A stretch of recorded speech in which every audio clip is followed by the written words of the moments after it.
Cette semaine, avec l'aide de Dieu, on va fêter Lag BaOmer, jeudi soir et vendredi. C'est un très très grand jour.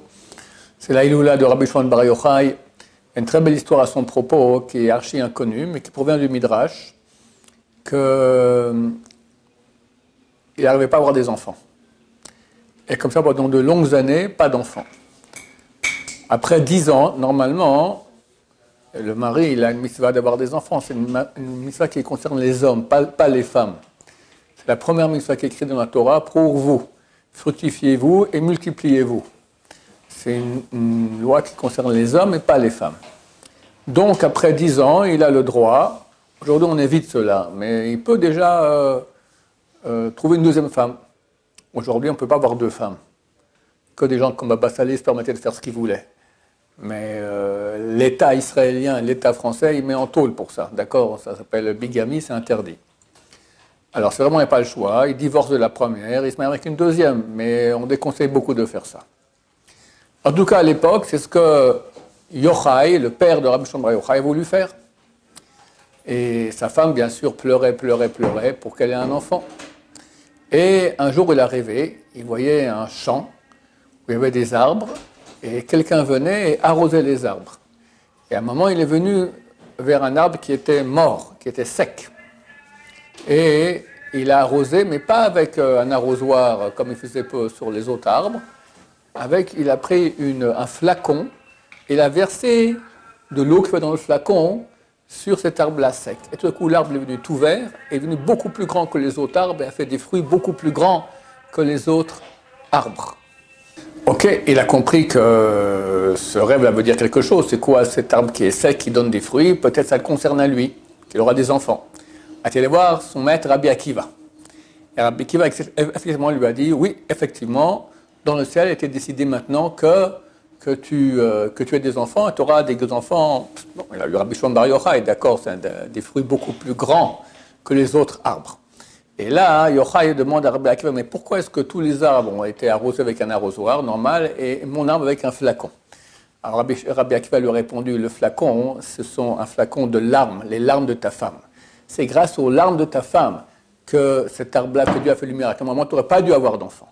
Mais les larmes de ta femme ont fait que dans le ciel, ils ont décidé, non seulement tu auras un enfant, mais qui sera une grande lumière du peuple d'Israël, Be'ezrat Hashem.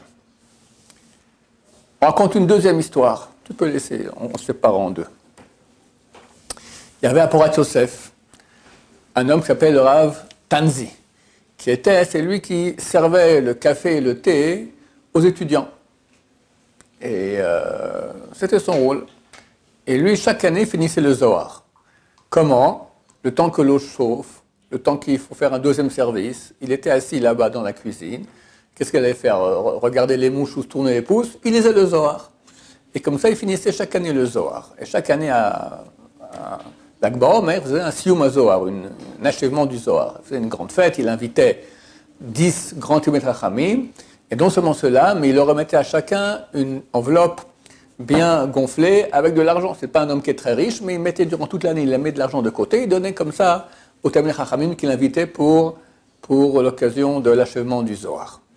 Et une année, il a dit à sa femme, cette année je ne peux pas faire, je n'ai pas d'argent, ni pour acheter le repas pour tout le monde, ni encore moins pour leur faire des enveloppes avec de l'argent, donc on ne fait pas. Et voici que la nuit vient Rabbi Shimon Bar Yochai en rêve. Il lui dit, je veux que tu fasses ce siyum du Zohar et que tu le remettes à tout ta famille une bonne enveloppe comme il faut bien. Je t'ai mis de l'argent dans la poche de ta veste, tu verras demain matin.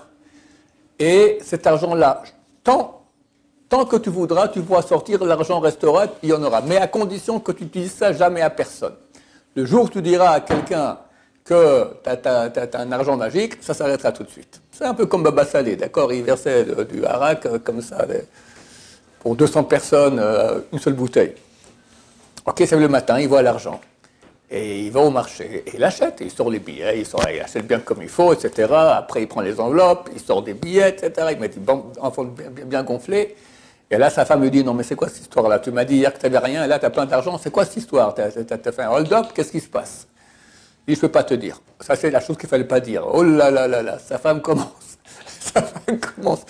à lui casser les pieds, après elle va pleurer, là, tu me dis rien, tu me caches, je me suis marié avec un gangster, tatati, tatata, tatati, tatata. Et monsieur le Rav Tanzi, il a dévoilé à sa femme, l'enveloppe, la poche, tout l'argent s'est arrêté, terminé. Oui. Mais Rav, comment se fait-il que le Rav, celui qui a fait la bracha à cet homme, il lui a pas dit que uniquement à sa femme il pourrait lui dire? Parce que c'est bizarre, vu comme on a dit que la veille il était pauvre, écoute, je vais te dire, riche, lui-même qui aurait dû se taire, on l'a averti, il a dit. La femme, je me permets de dire à la puissance 100, d'accord? Les femmes, elles parlent. Il y a des tas d'histoires comme ça aussi dans le Talmud et tout ça. Au bout d'un moment, elle va dire ça à sa mère, à sa fille, à sa voisine, d'accord? Et c'est terminé. En tout cas, nous, on n'est pas à la place de Rashbi. Rabbi Shimon il lui a dit, tu dis ça à personne. Et s'il avait dit à personne, jusqu'aujourd'hui, il aurait pu, même nous, on pourrait demander un peu de l'argent pour la yeshiva, on aurait pu avoir de cet argent-là. Baruch Adonai, l'olam, amen, amen.